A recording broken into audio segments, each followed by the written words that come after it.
నాగార్జున హీరోగా రామ్ గోపాల్ వర్మ దర్శకత్వంలో వచ్చిన సినిమా ఉంది కదా శివ.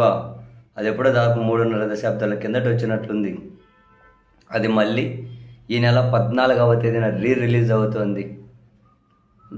ఆ సందర్భంగా ప్రముఖ హీరోలు మహేష్ బాబు అయితే ఏముంది, ప్రభాస్ అయితే ఏముంది, అల్లు అర్జున్ అయితే ఏముంది, ఈ సినిమాకి సంబంధించి వీడియోలు రిలీజ్ చేసి ఆల్ ది బెస్ట్ చెబుతుంటే ఈ సినిమా గురించి గొప్పగా చెబుతూ ఉన్నారు.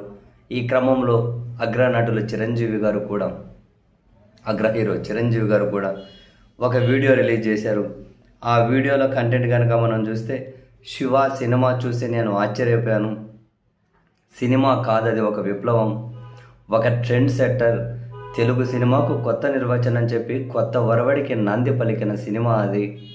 ఇప్పటికీ సైకిళ్ళ చైన్ సీన్ అందరి మనసులో నిలిచిపోయింది. నాగార్జున నటనలోని తీవ్రత, శక్తి అద్భుతం. అమల, రఘువరన్ సినిమాలోని ప్రతి ఒక్కరూ ఫ్రేమ్కి ప్రాణం పోశారు అని ప్రశంసించిన చిరంజీవి గారు, ఈ డిజిటల్ ఎరాలో శివ సినిమా రిలీజ్ అవుతుందని తెలిసి చాలా సంతోషించాను. చక్కటి ప్రయత్నం. నేటి యువతరం ఈ సినిమా గురించి తెలుసుకోవాలి. అప్పట్లోనే ఈ సినిమా ఎలా తీశారా అని అందరూ అనుకుంటారు. ఇక్కడ మనం ముఖ్యంగా మాట్లాడుకోవాల్సిన వ్యక్తి రామ్ గోపాల్ వర్మ. ఆయన vision, camera angles, lights, sound, presentation అన్నీ కొత్తగా అనిపించాయి. ఆ రోజే నాకు అనిపించింది, ఈ యువ దర్శకుడు తెలుగు సినిమా భవిష్యత్తు అని. Hats off RGV. Telugu cinema ఉన్నంతకాలం శివ చిరంజీవిలా చిరస్మరణీయం. శివ టీంకి ఆల్ ది బెస్ట్ అని చెప్పి చిరంజీవి గారు ఒక వీడియో రిలీజ్ చేశారు. సో చిరంజీవి గారి వీడియో మీకు కృతజ్ఞతలు చెబుతూ రామ్ గోపాల్ వర్మ గారు హృదయపూర్వకంగా క్షమాపణలు కూడా చెప్పారు. అనుకోకుండా ఎప్పుడైనా బాధ పెట్టి ఉంటే క్షమించాలని, మీ విశాల హృదయానికి ధన్యవాదాలు చిరంజీవి గారు అంటూ ట్వీట్ చేశారు.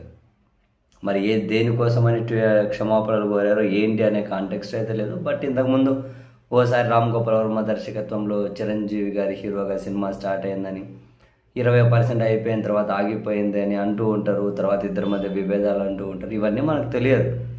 సో మనం పత్రికలో చూడమే. మరి ఏదో ఒక రీజన్ అయితే బహుశా ఎందుకు క్షమాపణలు చెప్పారన్నది రామ్ గోపాల్ వర్మకు తెలిసి ఉంటుంది. చిరంజీవి గారికి కూడా తెలిసే ఉంటుంది. బట్ ఎప్పుడు ఈ విధంగా సీరియస్గా ఎవరికి రామ్ గోపాల్ వర్మ క్షమాపణలు చెప్పినట్లయితే బహుశా మనం అయితే చూడలేదు. కానీ ఎట్టకేలకు చిరంజీవి గారికి అయితే చాలా సీరియస్గానే హృదయపూర్వక క్షమాపణలు కోరారు.